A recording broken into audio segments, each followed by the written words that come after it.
ఈరోజు మనం hormone treatment తీసుకున్నప్పుడు ఐవీఎఫ్‌లో హార్మోన్ ట్రీట్మెంట్ తీసుకున్నప్పుడు మెంటల్ హెల్త్ ఏమైనా ఎఫెక్ట్ అవుతుందా? దీని గురించి తెలుసుకుందాం. హలో అండి. నేను డాక్టర్ బిజీ, ఫర్టిలిటీ కన్సల్టెంట్, ఫర్ట్9 హాస్పిటల్, కరీంనగర్.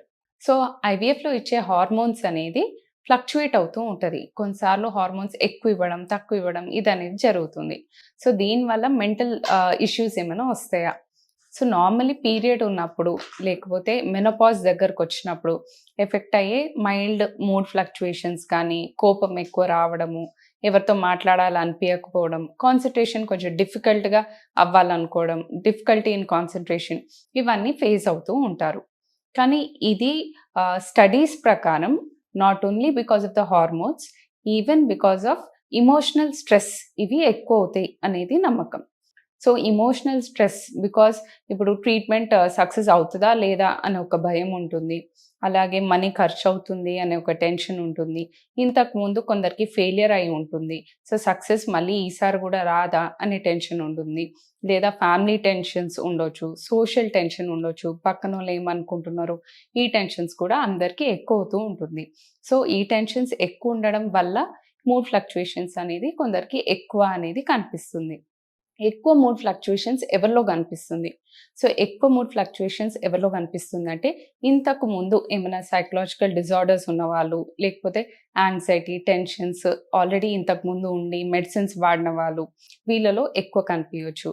అలాగే ఫ్యామిలీ సపోర్ట్, హస్బెండ్ సపోర్ట్ లేని వాళ్ళలో ఈ ప్రాబ్లమ్ అనేది ఎక్కువ తెలుస్తుంది.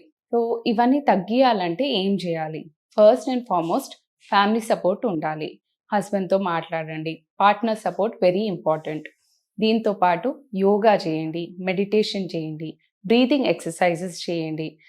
మంచిగా నిద్రపోవాలి. స్ట్రెస్ తగలకుండా మాక్సిమం ట్రై చేయండి. ఇవన్నీ చేయడం వల్ల మెంటల్ స్ట్రెస్ అనేది ఎక్కువ ఫేస్ అవ్వకుండా ఉంటుంది. సెమెన్ అనాలిసిస్ అనేది ఆటోమేటెడ్. సో, మెషిన్ త్రూ తెలుసుకోవడం, అలాగే మనుషులు చేయడం. ఈ 2 టైప్స్ ఉంటాయి. సో, ఈ 2 టైప్స్‌లో ఏది బెస్ట్? డిఫరెన్సెస్ ఏంటి రెండిట్లో?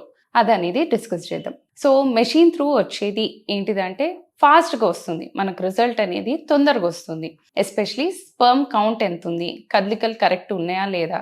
ఇవి మనకు తొందరగా తెలిసిపోతూ ఉంటుంది.